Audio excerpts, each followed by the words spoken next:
أعوذ بالله من الشيطان الرجيم. بسم الله الرحمن الرحيم. الحمد لله رب العالمين، والصلاة والسلام على أشرف الخلائق أجمعين، سيدنا وسيد الأولين والآخرين، حبيبنا وحبيب إله العالمين، إمام المرسلين وخاتم النبيين، شفيع المذنبين ورحمة للعالمين، أبي القاسم المصطفى محمد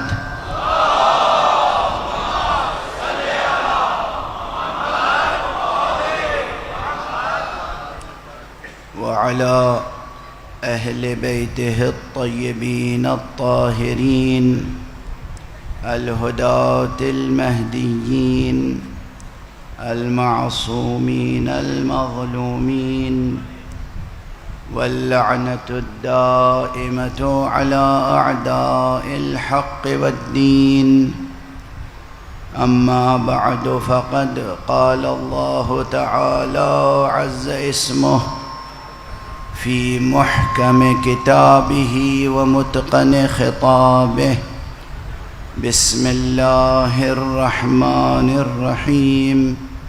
والصافات صفا، فالزاجرات زجرا، فالتاليات ذكرا، إن إلهكم لواحد.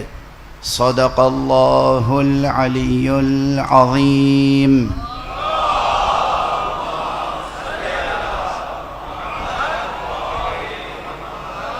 ایک اور بلند تر صلوات پڑھنے میں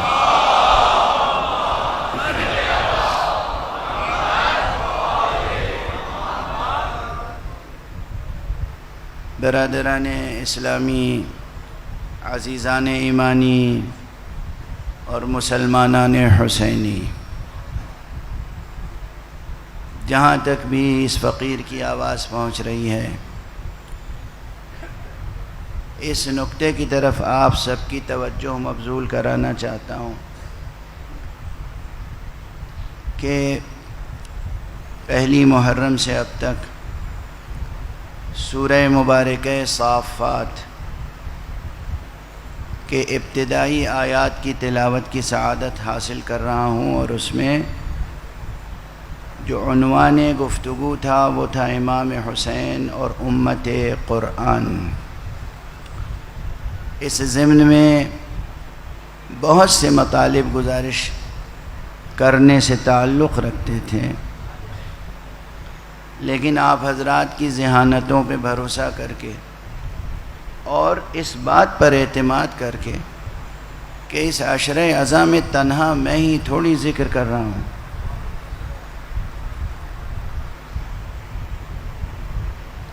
جہاں جس منبر پر جو ذاکر پڑھ رہا ہے گویا میں پڑھ رہا ہوں۔ سب یک زبان ہیں، سب کی زبان پر ذکر امام حسین ہے۔ آقا امام حسین کا جو بھی ذکر کرے سب کا احترام لازم ہے،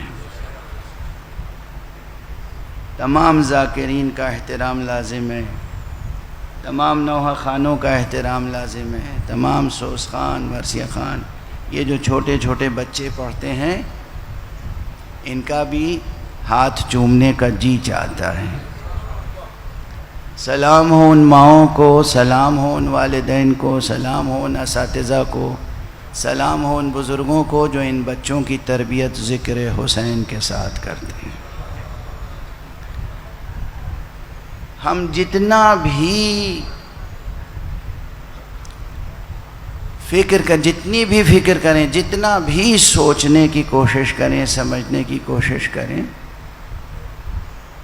ہمارے اس دنیا میں رہتے ہوئے ہمارے پرسیپشن میں وہ بات آ نہیں سکتی کہ اللہ سبحانہ و تعالیٰ کے پاس اس ذکر حسین کا کتنا بڑا انعام ہے۔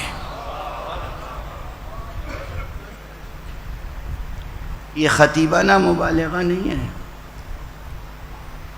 یہ ہمارے بزرگ علماء، عرفاء، ارباب دل، ان کا مشاہدہ ہے، ان کا مکاشفہ ہے، اور پھر ان مشاہدوں اور مکاشفوں پر احادیث ائمہ معصومین، احادیث پیغمبر صلی اللہ علیہ وآلہ وسلم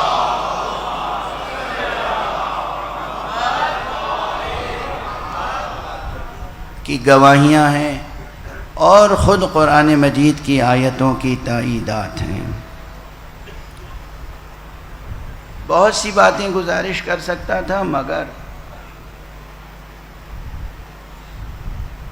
کچھ اہتمام قدرت یہ تھا کہ اس مرتبہ سلسلہ فکر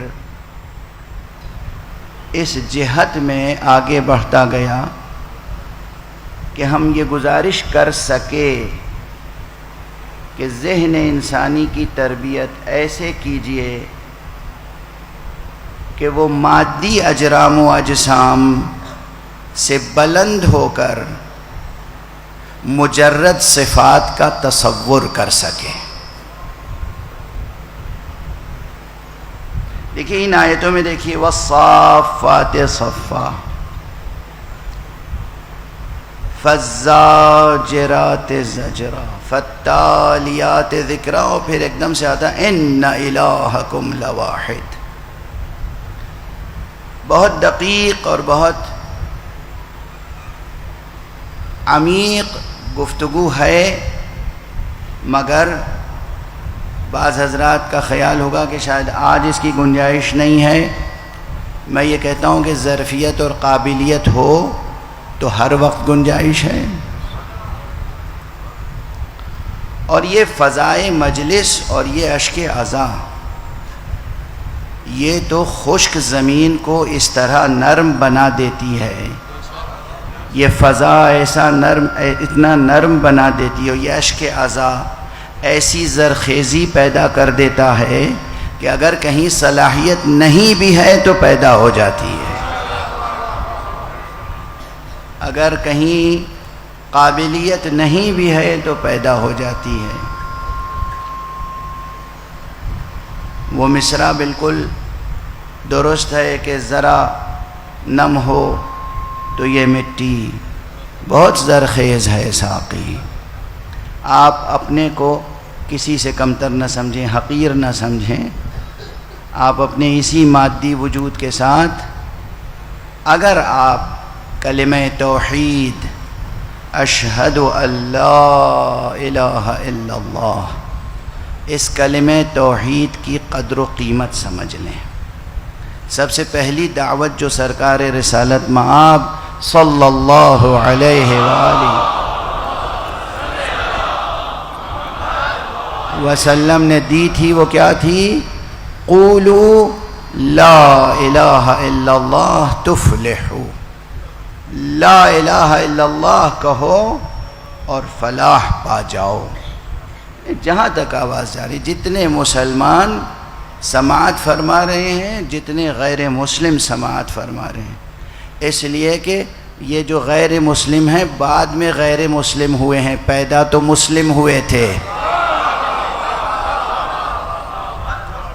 یہ بھی گواہی سرکار رسالت مآب صلی اللہ علیہ وآلہ وسلم۔ آپ نے فرمایا ہے کل مولود یولد علی الفطرہ، ہر پیدا ہونے والا بچہ فطرت پر پیدا ہوتا ہے۔ فطرت فطرت سلیمہ ہے، فطرت فطرت مستقیمہ ہے، فطرت فطرت الہیہ ہے، فطرت اللہ التی فطر الناس علیہا، اللہ نے جس فطرت پر لوگوں کو ڈھالا ہے وہ فطرت فطرت اسلام ہے، فطرت توحید ہے، فطرت عدل ہے، فطرت صداقت ہے، فطرت احسان ہے، فطرت اکرام ہے۔ یہ فطرت بہت پاکیزہ اور بلند فطرت ہے۔ ہر پیدا ہونے والا بچہ فطرت اسلام پر پیدا ہوتا ہے، یعنی متن فطرت پر، لوح فطرت پر، گوہر فطرت پر ایک ہی عبارت لکھی ہوئی ہے، لا الہ الا اللہ۔ اس لا الہ الا اللہ کی قیمت پہچانیے گا، اس کی قدر جانیے گا، اور اس لا الہ الا اللہ کو پوری طرح آپ سمجھ نہیں سکیں گے جب تک کہ یہ نقطہ روشن نہ ہو، اور اس نقطے کی روشنی میں ذہن و قلب و ضمیر کی تربیت نہ ہو کہ ہم مادی اجسام سے جدا مجرد صفات کا تصور کر سکیں۔ مجرد صفات، ایبسٹریکٹ ایٹریبیوٹس، ایبسٹریکٹ کیریکٹرسٹکس، اسی لیے جو نہیں کر سکتے آخر تک، ان کو ضرورت پڑتی ہے بت پرستی کی۔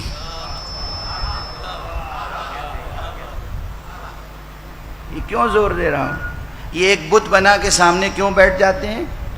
چونکہ سامنے کوئی میٹیریل آبجیکٹ نہ ہو تو گویا ان کی فکر مرتکز نہیں ہو سکتی، ایک نقطے پر سمٹ نہیں سکتا ذہن، دل میں وہ ارتکاز، وہ توجہ پیدا نہیں ہو پاتی۔ لیکن اگر ذہن اور قلب کی ایسی تربیت ہو کہ مادی اجسام کے بغیر بھی تصور کر سکیں صفات کا، تو سامنے کوئی بت نہ ہوگا، پھر بھی لا الہ الا اللہ کی حقیقت منجلی ہوگی۔ واضح ہے؟ یہ اس عشرے کی آخری مجلس ہے، کل تو شام غریبہ ہے، آج یہ تحفہ لے کے جائیں اور سمجھ کے اٹھیں کہ حضور اکرم صلی اللہ علیہ وآلہ وسلم نے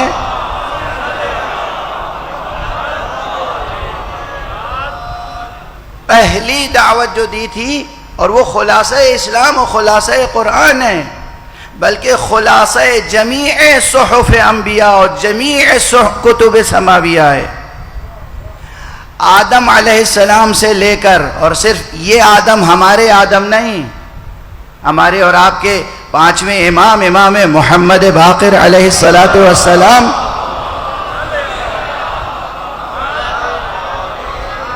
سے پوچھا گیا، فرزند رسول، حجت خدا، یہ بتائیے کہ ہمارے آدم سے پہلے کون تھا؟ کہا آدم۔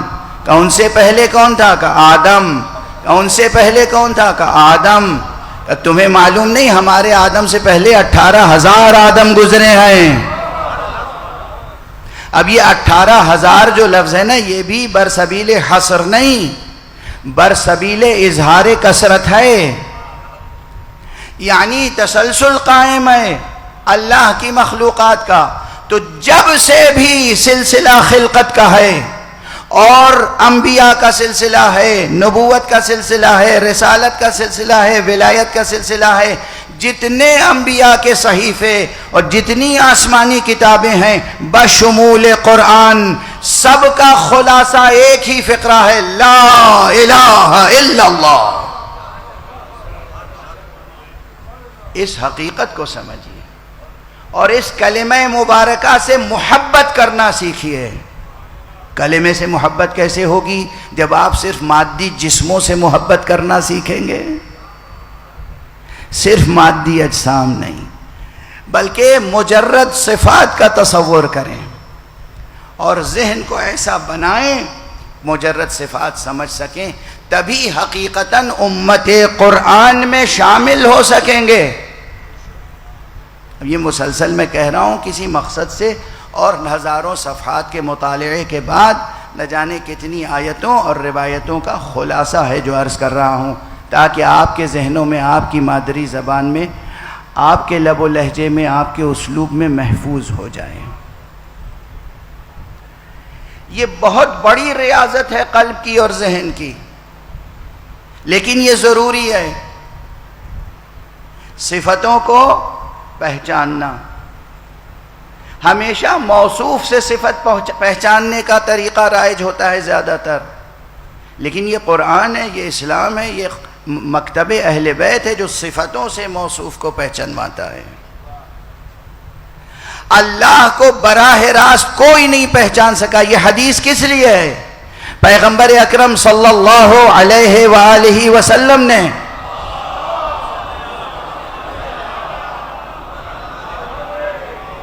فرمایا کہ اللہ کو کوئی نہیں پہچان سکا مگر یا علی میں یا تم، اور مجھے کوئی نہیں پہچان سکا مگر اللہ یا تم، اور تم کو بھی اے علی کوئی نہیں پہچان سکا مگر اللہ یا میں. یہ تسلیس کہاں سے پیدا ہوئی؟ کس لیے پیدا ہوئی؟ اس لیے کہ حقیقتاً مجرد صفات کو پہچاننا ہر ذہن انسانی کو یہ ملکہ حاصل نہیں ہے، لیکن اس کی دعوت دی گئی ہے، اس کی دعوت دی گئی ہے، اس کی مشق کرنی ہے، ذہن کو ارتقاء کی منزلوں تک بلند سے بلند کرنا ہے، اچھائیوں کو پہچاننا ہے. اور چونکہ انسانی ذہانتیں دو حصوں میں منقسم ہیں، کچھ ذہانتیں وہ ہیں جو بالیدہ ہو جاتی ہیں، بالغ ہو جاتی ہیں، کمال کے درجے تک پہنچ جاتی ہیں تو صفتوں کو پہچاننے لگتی ہیں، کچھ نہیں پہچان پاتی، صرف موصوف کے ذریعے سے ہی صفت کو پہچانتی ہیں. اسی لیے پیغمبر نے وہ حدیث ارشاد فرمائی، علی مع الحق والحق مع علی. دیکھو علی حق کے ساتھ ہیں، اگر موصوف سے صفت کو پہچاننا ہو تو علی کو پہچان کے حق پہچان لو، اور اگر تمہارا ذہن اتنا بالیدہ ہے کہ صفت سے موصوف کو پہچان سکتے ہو تو حق کو پہچان کے علی کو پہچان لو. لیکن اس دنیا مادی میں، اس اسپیس ٹائم کمپلیکس میں زیادہ تر لوگ وہ ہوں گے جو موصوف سے صفت کو پہچانیں گے، صفت سے موصوف کو نہیں پہچان سکتے. اسی لیے کہا اللہم ادر الحق حیث ما دار علی، پروردگار حق کو ادھر موڑ دے جدھر علی مڑ جائے.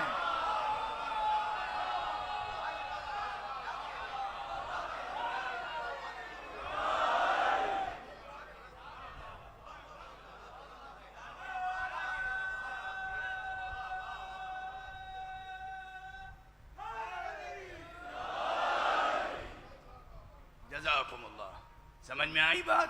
آپ کا جو مکتب اس قدر زور دیتا ہے اللہ کو پہچانو، نبی کو پہچانو، امام کو پہچانو، اور پھر ہم تمام انسانوں سے کہتے ہیں تم نبی کو نہیں پہچان سکو گے جب تک امام کو نہ پہچانو، تم خدا کو نہیں پہچان سکو گے جب تک نبی کو نہ پہچانو.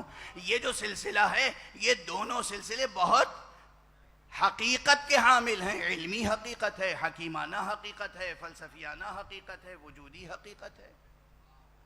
علمی حقیقت ہے. موصوف سے صفت کو پہچاننا ایک طریقہ ہے، صفت سے موصوف کو پہچاننا دوسرا طریقہ ہے. اور یہ جنہیں ہم اولیاء اللہ کہتے ہیں، ولایت کبریٰ کی منزل پر فائز. آج زیادہ دیر تک گزارش نہیں کر سکوں گا، بہت سی جگہوں پر ماتم مجلس کا سلسلہ ہے، پوری رات آپ عبادت عزا میں مشغول رہیں گے. بس چند جملے عرض کروں گا. یہ جو ہم بار بار زور دیتے ہیں، اور یہ کس لیے زور دیتے ہیں؟ اس لیے کہ رسول اللہ صلی اللہ علیہ وآلہ وسلم نے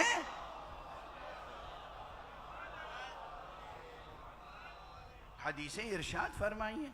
اگر حضور نے ارشاد فرماتے تو پھر کس کے ذہن میں اتنی صلاحیت تھی جو ان حقیقتوں تک پہنچ جاتا؟ حضور نے ارشاد فرمائی ہیں، اس لیے ہم اسے دہراتے ہیں، دل و جان سے عزیز رکھتے ہیں، اپنے ایمان کا سرمایہ سمجھتے ہیں، اور جس چیز کو ہم عزیز رکھتے ہیں وہی دوسروں کو سامنے پیش کرتے ہیں، وہی دوسروں کے سامنے پیش کرتے ہیں.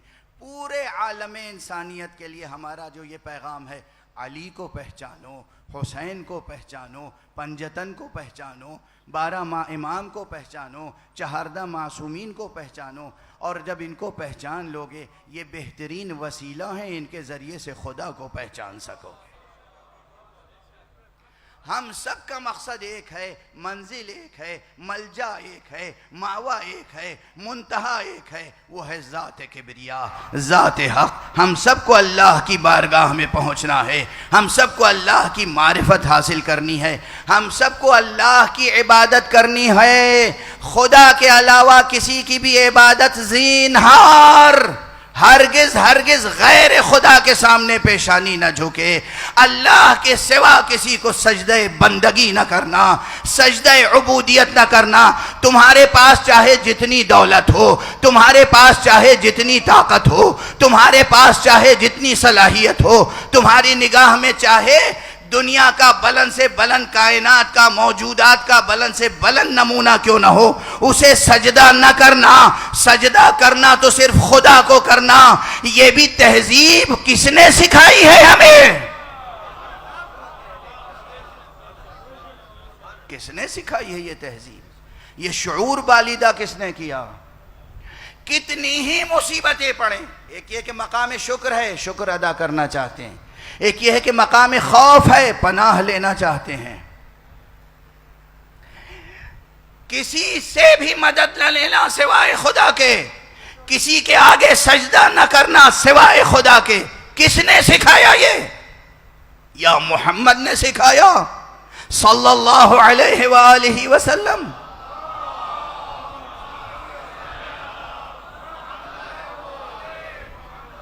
یا امیر المؤمنین علی ابن ابی طالب نے سکھایا؟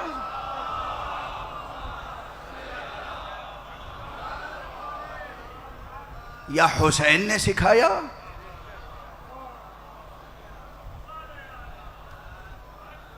کربلا میں دونوں چیزیں برابر سے ابھر کے آتی ہیں، خدا کے علاوہ کسی کے اقتدار کو نہ ماننا، خدا کے علاوہ کسی سے مدد نہ مانگنا۔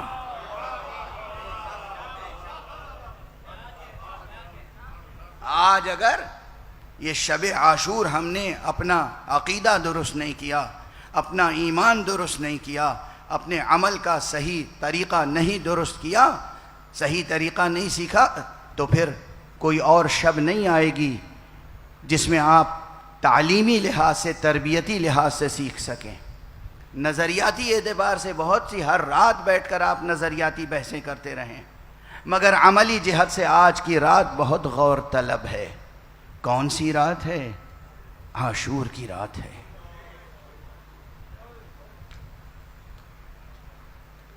کون سی رات ہے؟ شب عاشور۔ آقا حسین نے کیا اعلان فرمایا تھا؟ ابھی چند جملے عرض کرنا چاہتا تھا، لیکن آپ گریے کی طرف مائل ہیں، ذرا ضبط کر لیں تو ایک فقرہ کہہ کے آگے بڑھوں۔ یہ جو اقدار کی بحث ہے، کوئی مبالغہ نہیں ہے، خدا کی قسم کوئی مبالغہ نہیں ہے۔ جو ایک شاعر نے کہا، عربی زبان کا ایک شاعر ہے، اور اس نے مولا امیر المومنین علی ابن ابی طالب علیہ السلام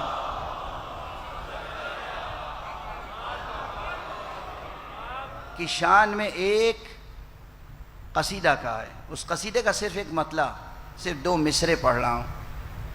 عجیب منزل ہے یہ، وہی اقدار، مجرد اقدار کا تصور جو کر سکتا ہو نا، وہ سمجھ سکتا۔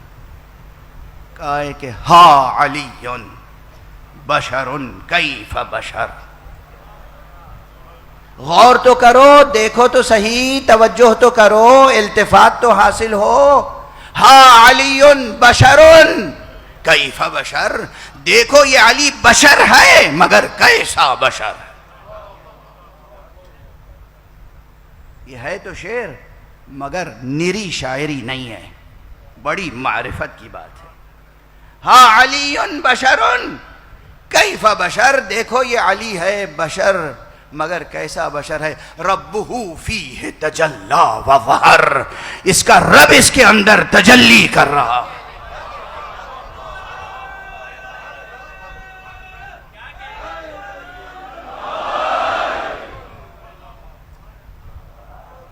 یہ پورا قصیدہ بہت عظیم و شان قصیدہ ہے۔ یہ شاعری نہیں ہے، یہ شرک نہیں ہے، یہ غلو نہیں ہے، یہ واسطہ فیض ہیں۔ ان کے ذریعے سے ہم خدا کو پہچانتے ہیں اور انہی کے ذریعے سے خدا کی نعمتیں ہمیں ملتی ہیں۔ یہ خدا نہیں ہے، ہم انہیں سجدہ بندگی نہیں کرتے، مگر ہم ان سے سیکھتے ہیں کہ سجدہ بندگی کیسے کیا جاتا ہے۔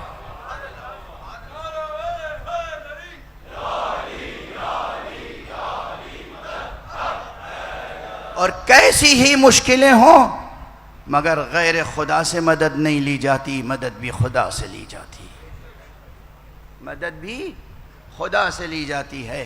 بس گفتگو کو مختصر کر رہا ہوں، وقت کافی گزر چکا ہے۔ ارادہ تھا کچھ تفصیل سے عرض کروں گا، لیکن اس وقت آپ ملتفت ہیں کربلا کی طرف، ہم وطن گوش ہیں ذکر کربلا سننے کے لیے۔ 9 محرم کی تاریخ بھی قیامت کی تاریخ تھی۔ ہمارے اور آپ کے امام جعفر صادق علیہ السلام، آقا نے فرمایا ہے کہ تاسوعا، یہ 9 محرم کی تاریخ وہ تھی، حوصر فیہ الحسین، جس دن امام حسین کو چاروں طرف سے گھیر لیا گیا تھا۔ 9 محرم کی وہ تاریخ تھی کہ جس تاریخ میں شامی لشکر نے، امام کے جملے ہیں، شامی لشکر نے آ کر پہنچ کر امام حسین کو گھیر لیا تھا۔ حوصر فیہ الحسین، امام حسین کے گرد حصار تنگ کر دیا گیا، اور عمر ابن سعد نحس نے چاہا کہ اسی روز جنگ ہو جائے، تو امام نے پیغام بھیجا، اور پیغام بھی کس کے ذریعے سے بھیجا؟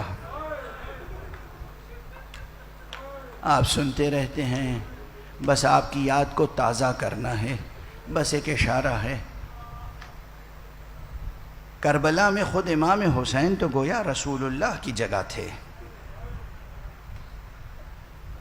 قلب عالم اسلام، قلب امت، قلب قرآن، قلب دین، قلب ایمان، آقا حسین کی ذات تھی، لیکن امیر المومنین کی جگہ ابو الفضل العباس تھے۔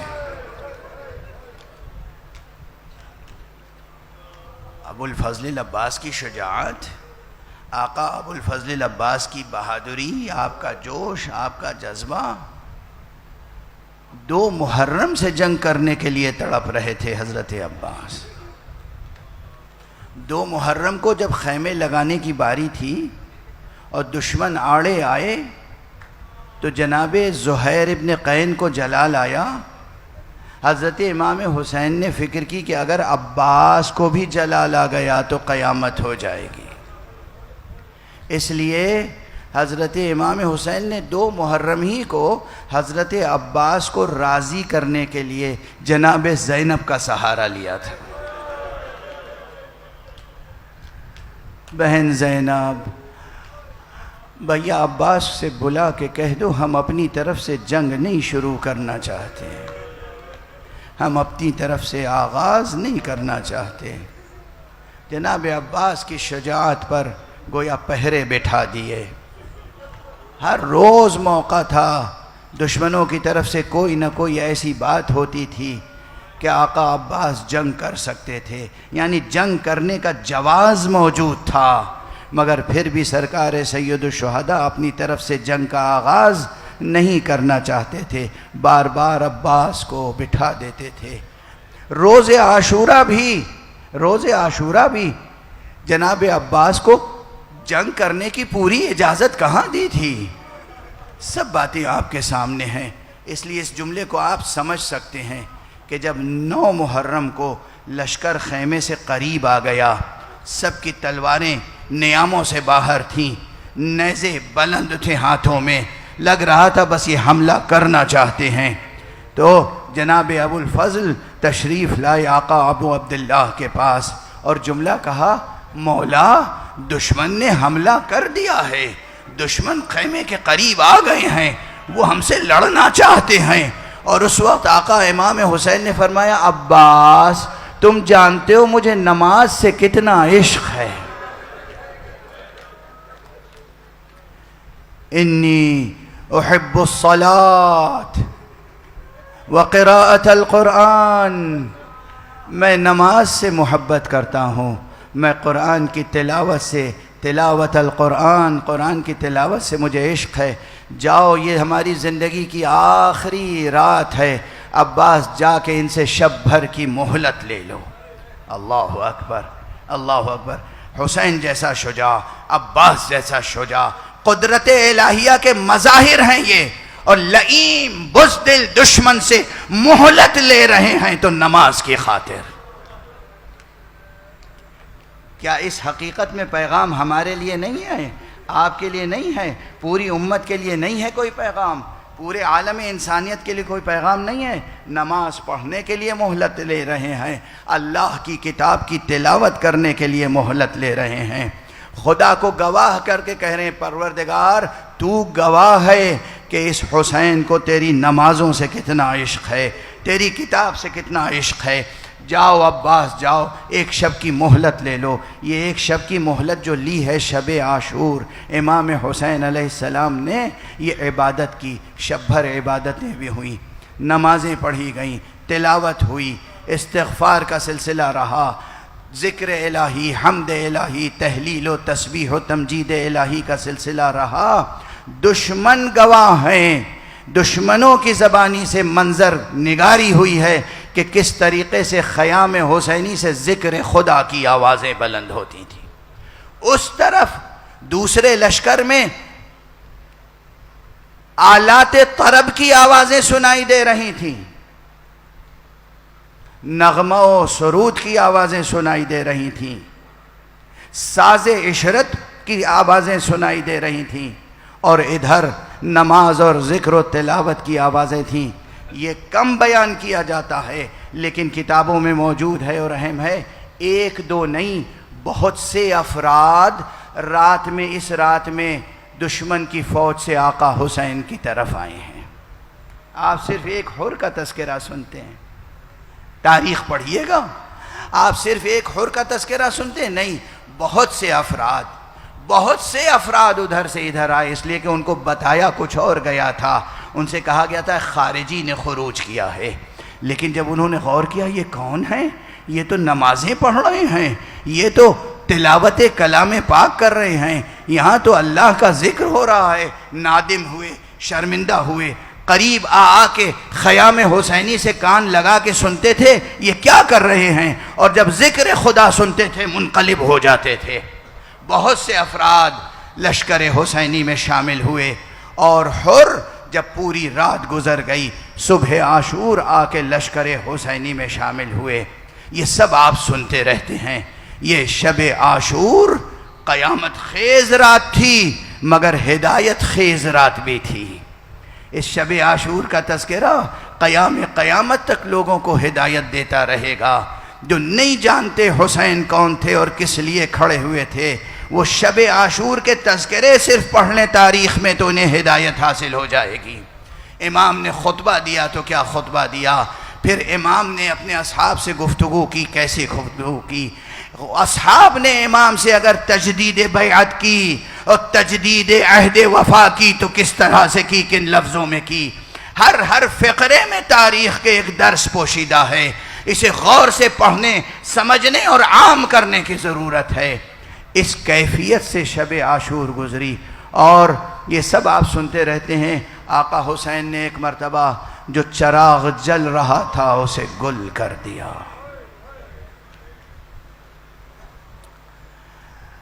ہم نے تمہاری گردنوں پر سے اپنی بیعت اتار لی ہے، تم آزاد ہو، میں کسی کو دیکھ نہیں رہا ہوں، چراغ خاموش ہے، رات تاریک ہے، جاؤ، تمہیں جان بچا کے جانا ہو تو چلے جاؤ، میری طرف سے آزاد ہو۔ دیکھو میں کوئی ملامت نہیں کروں گا، یہ صرف میرے خون کے دشمن ہیں، یہ صرف مجھے چاہتے ہیں، تم سے کوئی تعرض نہ کرے گا۔ مگر اب جو اصحاب رہ گئے تھے یہ وہ اصحاب تھے جن کا کوئی بدل روئے زمین پر نہیں تھا، جن کا ماضی میں بھی کوئی جواب نہ تھا، مستقبل میں بھی کوئی جواب پیدا ہونے والا نہ تھا۔ کوئی ایک نہ گیا، ایک نے اٹھ کے عہد وفا کا اعلان کیا، تجدید بیعت کی، اور ایک جملہ کہتے تھے، آقا لا بقاء لنا بعدک یا ابا عبداللہ، آپ کے بعد ہمارے لیے بقا کیا معنی؟ لا بقاء لنا ابن رسول اللہ، فرزند رسول آپ کے بعد ہم باقی رہیں، حاشا وکلا۔ کاش ہم ہوتے اس رات اور ہم بھی آقا سے تجدید بیعت کرتے اور جام شہادت نوش کرتے۔ یا لیتنا کننا مع الحسین، کاش ہم بھی آقا حسین کے ساتھ ہوتے۔ یہ شام گزری، ہاں کچھ واقعات اور ہیں خاص، نمازیں ہوئیں، عبادتیں ہوئیں، تلاوتیں ہوئیں، تجدید عہد کا سلسلہ ہوا، اصحاب نے وفاداریوں کا اعلان کیا، اور پھر رات کے کسی وقفے میں حضرت امام حسین بہن کے خیمے میں آئے۔ خیمے تھوڑے تھوڑے فاصلے سے لگے ہوئے تھے، اصحاب نگرانی کر رہے تھے۔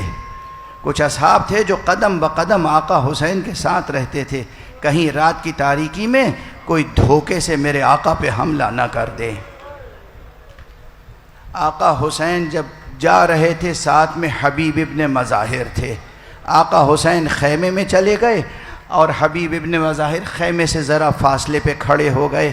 ایک دم سے آقا حسین کی ایک آواز حبیب کے کان میں آئی، جیسے آقا حسین بہن سے کہہ رہے ہوں، نہیں بہن نہیں، ایسی بات نہیں ہے، میرے اصحاب بہت باوفا ہیں۔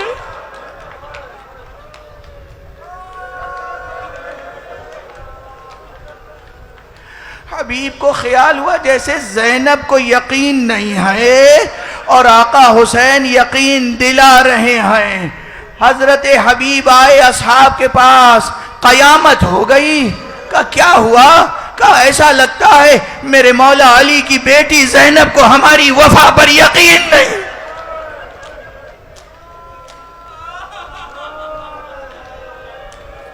یہ تجدید وفا کا واقعہ اسی رات کا واقعہ ہے۔ عزاداروں، میرے بزرگوں، جوانوں، میری ماؤں اور بہنوں، اس شب حسین سے تجدید بیعت کر لینا۔ اس شب میں آقا حسین سے تجدید بیعت کرنا، خدا کا کلمہ پڑھنا، رسول کا کلمہ پڑھنا اور علم تھام تھام کے حسین سے تجدید بیعت کر لینا۔ اصحاب آ گئے۔ اب جو آقا حسین خیمے سے باہر نکلے، دیکھا تنہا حبیب نہیں ہیں، کئی صحابی ہیں، اور حبیب سب سے آگے سب کی ترجمانی کر رہے ہیں۔ آقا شہزادی سے کہہ دیجئے اگر یقین نہیں ہے تو ہم ابھی اپنے گلے کاٹ کے سامنے رکھ۔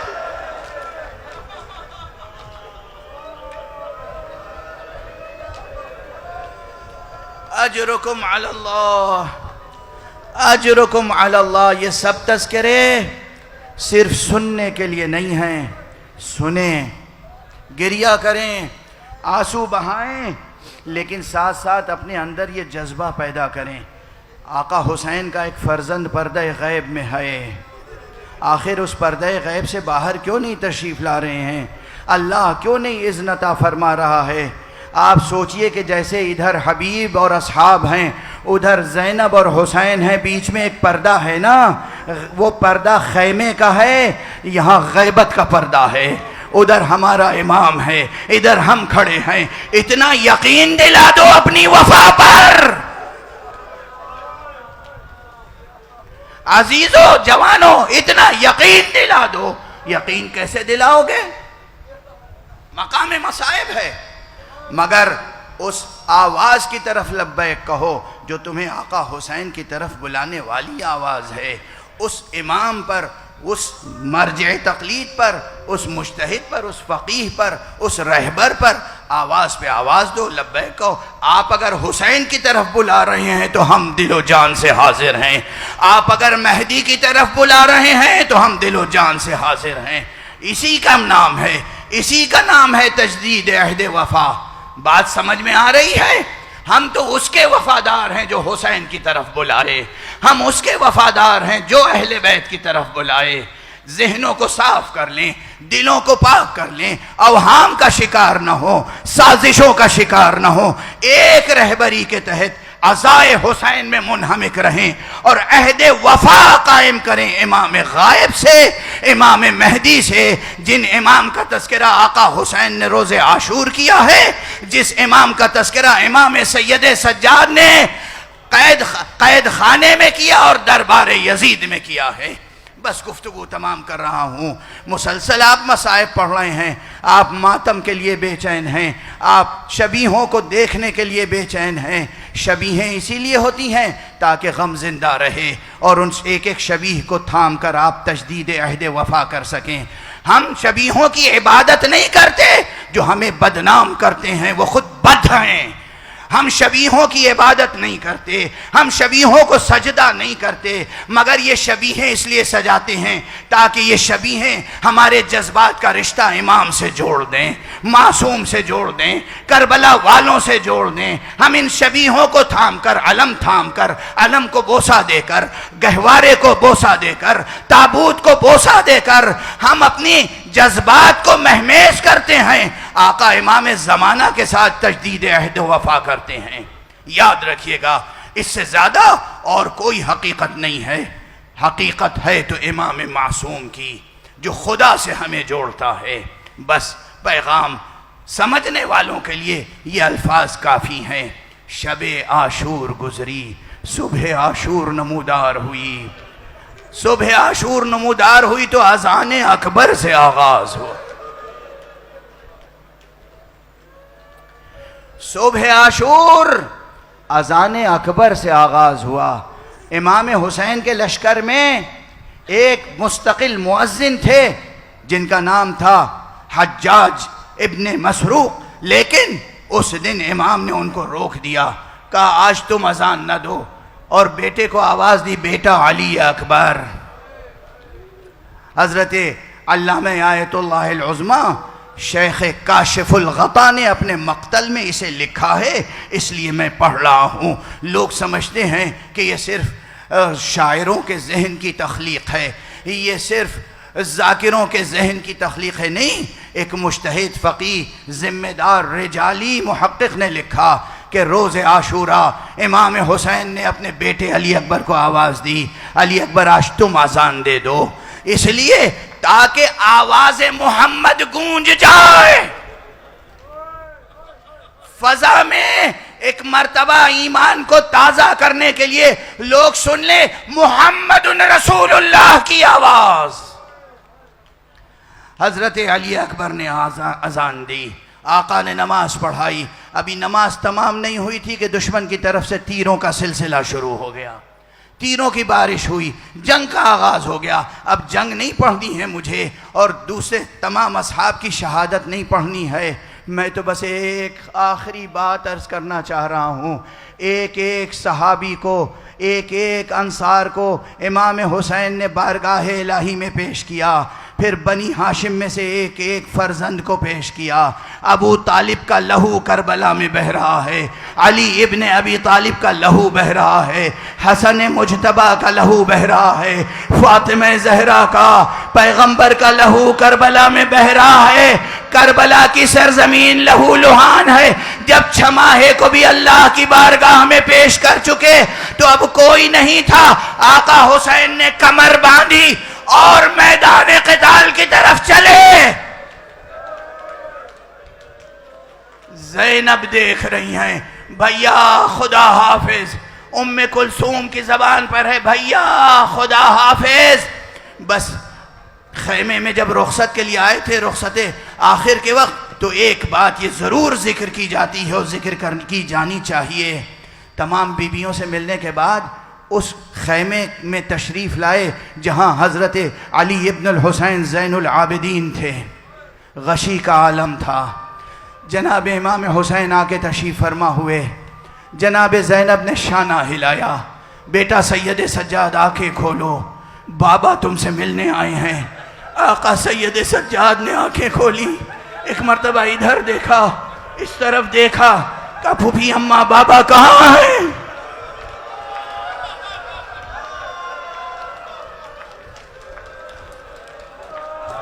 اجرکم علی اللہ، اجرکم۔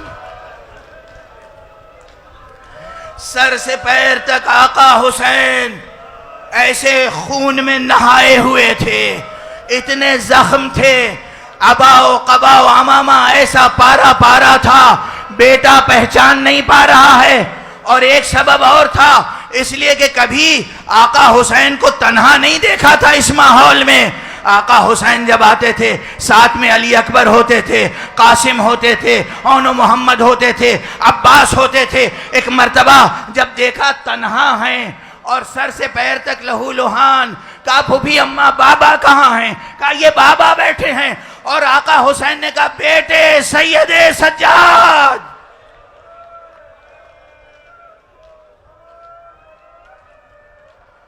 بیٹا میں تم سے رخصت آخر کے لیے آیا ہوں.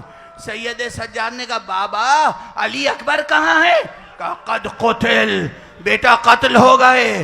قاسم کہاں ہیں؟ قد قتل، قتل کر دیے گئے. اون کہاں ہیں؟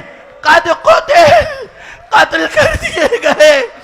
محمد کہاں ہے؟ قد قتل، قتل کر دیے گئے. ارے بابا عباس کہاں ہیں؟ چچا عباس. کہا یا بنی قد قتل، وہ بھی قتل ہو گئے. اور قبل اس کے کہ کوئی سوال اور کرتے، کہا بیٹا یہ سمجھ لو بس اب تم ہو اور میں ہوں، باقی سب قتل ہو چکے. سید سجاد نے اب ایک مرتبہ کروٹ لینا چاہی، دونوں کوہنیوں کو زمین پہ ٹیکا. کہا پھوپھی اماں مجھے اٹھائیے، سہارا دیجئے، مجھے تلوار دیجئے. آقا نے کہا بیٹے کیا ارادہ ہے؟ کہا میں بھی تو فرزند رسول پر قربان ہو جاؤں.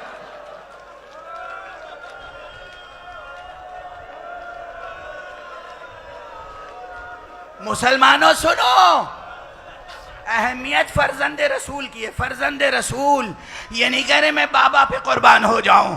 ارے پھوپھی اماں فرزند رسول پر میں بھی تو قربان ہو جاؤں. امام حسین نے ایک مرتبہ پیشانی پہ ہاتھ رکھا. بیٹے یہ سلسلہ امامت باقی رہنا ہے. بیٹا میں تمہیں اسرار امامت ودیعت کرنے آیا ہوں، القاء نسبت کے لیے آیا ہوں. یہ امامت کبریٰ، یہ امانت عظمیٰ جو اللہ کی امانت ہے تمہارے سپرد کرنے آیا ہوں. بیٹا اب بس مجھے اجازت دو اور صبر کرو. امتحان کا ایک باب امتحان میں نے لکھا ہے، دوسرا باب امتحان تمہیں لکھنا ہے. سید سجاد سے رخصت ہوئے، خیمے سے نکلے، میدان کی طرف گئے. جناب ام کلثوم فرماتی ہیں کہ جب بھیا خیمے سے باہر نکلے ہیں تو میں نے دیکھا صرف بھیا تھے، ساری بیبیاں در خیمہ پہ جمع تھیں. اور امام حسین نے نکلنے کے بعد ایک مرتبہ داہنی طرف دیکھا، ایک مرتبہ بائیں طرف دیکھا. داہنی طرف ایک خیمہ تھا جس میں تمام بنی ہاشم کے لاشیں تھے. بائیں طرف ایک خیمہ تھا بڑا جس کا نام ہے فسطاط. وہاں گئے جہاں تمام اصحاب کے لاشیں تھے. ایک مرتبہ فسطاط کا پردہ اٹھایا، غور سے ایک ایک کے لاشیں کو دیکھا اور کہا میرے شیروں،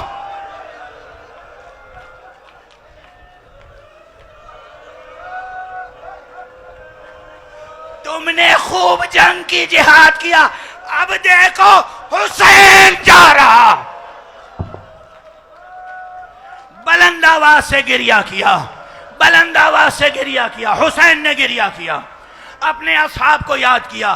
اس کے بعد اس خیمے سے نکل کے آئے اور اس خیمے تک آئے جہاں علی اکبر کا لاشا تھا، جہاں اون و محمد کا لاشا تھا، جہاں قاسم کے لاش کے ٹکڑے تھے. اور اس کے بعد دیکھ کر خوب گریہ کیا، بلند آواز سے گریہ کیا. سب بیبیاں دیکھ رہی ہیں، ام کلثوم دیکھ رہی ہیں. پھر آئے درمیان میں، ایک مرتبہ پھر داہنی طرف دیکھا، بائیں طرف دیکھا. جناب زینب آگے بڑھی. بھیا میں سمجھ گئی اب کوئی نہیں ہے جو لجام فرس تھامے. بھیا میں لجام فرس تھامتی ہوں، آپ سوار ہوں. جناب زینب نے سوار کیا. جیسے ہی آقا کا راہوار کچھ دور آگے بڑھا، چند قدم آگے بڑھا تھا، جناب ام کلثوم کہتی ہیں کہ مجھ کو ایک عجب منظر نظر آیا. میں نے دیکھا کہ اب حسین تنہا نہیں ہیں، آقا کے راہوار کے پیچھے دو نور کے پیکر ہیں جو بے تابانہ مضطربانہ آگے بڑھ رہے ہیں. میں نے پوچھا بھیا آپ اب تک تو تنہا تھے، اب میں کسے دیکھ رہی ہوں؟ پلٹ کے کہا بہن ام کلثوم، جب میں نے علی اکبر کو رخصت کیا تھا تو علی اکبر میری طرف سے قربان ہونے کے لیے جا رہے تھے، وہ آگے آگے تھے، میں پیچھے پیچھے تھا، اب میں جا رہا ہوں، یہ کوئی اور نہیں، نانا ہے، نانا رسول اللہ۔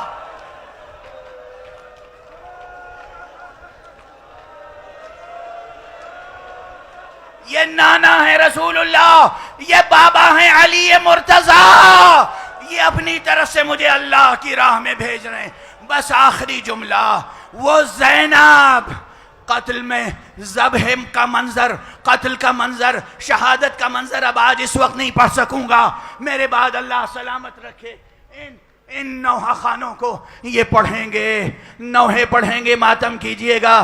آخری جملہ عرض کر رہا ہوں، وہ زینب جس نے عباس اور اکبر کی طرف سے حسین کو سوار کیا تھا، عصر عاشور وہ گھڑی بھی آئی جب زینب کو جناب زہرا کی طرف سے، جناب علی مرتضیٰ کی طرف سے، جناب رسول خدا کی طرف سے کہنا پڑا، اللہم تقبل منا ھذا القربان۔